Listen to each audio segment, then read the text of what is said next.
కందిపప్పు మామిడికాయ అండి. ఫస్ట్ మామిడికాయని తీసుకొని కందిపప్పుని బాగా కడిగేసి 2-3 సార్లు కుక్కర్లో తీసుకోవాలి. తర్వాత మామిడికాయ ముక్కలు కట్ చేసి పెట్టుకోవాలి. తర్వాత పచ్చిమిరపకాయలు తీసుకోవాలి. వీటిని కుక్కర్లో వేసుకోవాలి. మామిడికాయ ముక్కలు, పచ్చిమిర్చి,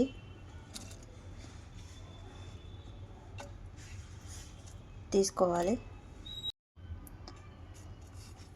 ఉప్పు తగినంత, పసుపు, కారం తగినంత వేసుకోవాలి. వేసినాక 2 ఎల్లుల్లిపాయ రబ్బలు తీసుకొని 2 వేయాలి. ఎల్లుల్లిపాయ రబ్బలు వేసుకుంటే చాలా బాగుంటుందండి పప్పు టేస్ట్. మనం పప్పు ఉడికించుకునేటప్పుడు ఎల్లుల్లిపాయ రబ్బలు 2 వేసుకోవాలి. తర్వాత కుక్కర్ మూత పెట్టేసేయాలి. గ్యాస్ వెలిగించి గ్యాస్ మీద పెట్టేసుకోవాలి. కుక్కరు 4 విజిల్స్ రావాలి. వచ్చినాక దింపేసుకోవాలి. పప్పు 4 విజిల్లో అయిపోయిందండి. దింపేసుకుందాం. పప్పు ఉడికిందండి. ఇప్పుడు పప్పు గుత్తి పెట్టి బాగా మెతిపేసుకుందాం.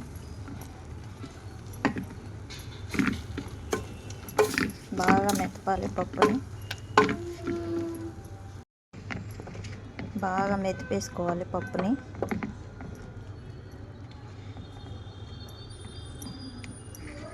మెతిపినాక కొంచెం వాటర్ వేసుకోవాలి. వాటర్ వేసుకున్నాక మళ్ళీ కొంచెం తిప్పుకోవాలి. మెత్తగా అయిపోయిందండి. తిప్పేసుకోవాలి. ఇప్పుడు పోపు వేసుకుందాం. ఫస్ట్ గిన్నె పెట్టుకొని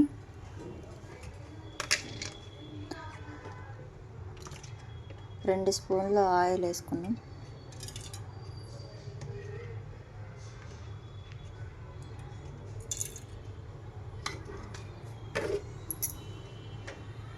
ఆయిల్ బాగా వేడెక్కాలండి. ఆయిల్ వేడైనాక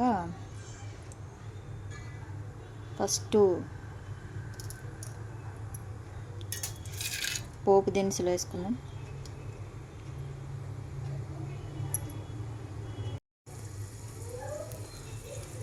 తర్వాత జీలకర్ర, ఎండుమిరపకాయలు, కొంచెం కరివేపాకు,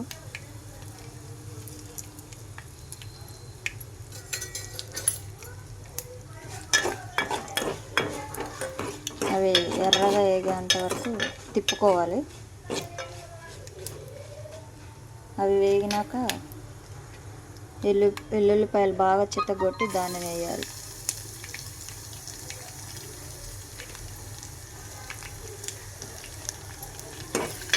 బాగా తిప్పుకోవాలి.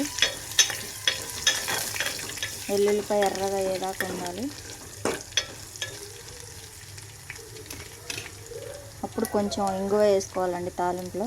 పప్పులో ఏ తాలింపు అయినా సరే ఇంగువ వేసుకుంటే చాలా టేస్ట్ బాగుంటుంది. వేగినాయండి. వేగినాక పప్పు తాలింపు వేసేసుకోవాలి.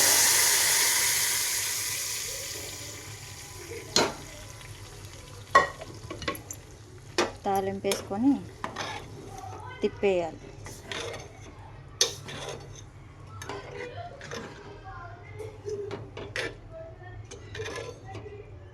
ఒక నిమిషం ఉంటే చాలండి.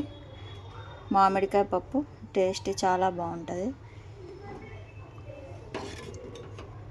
మీకు కూడా నచ్చింది అనుకుంటున్నాను.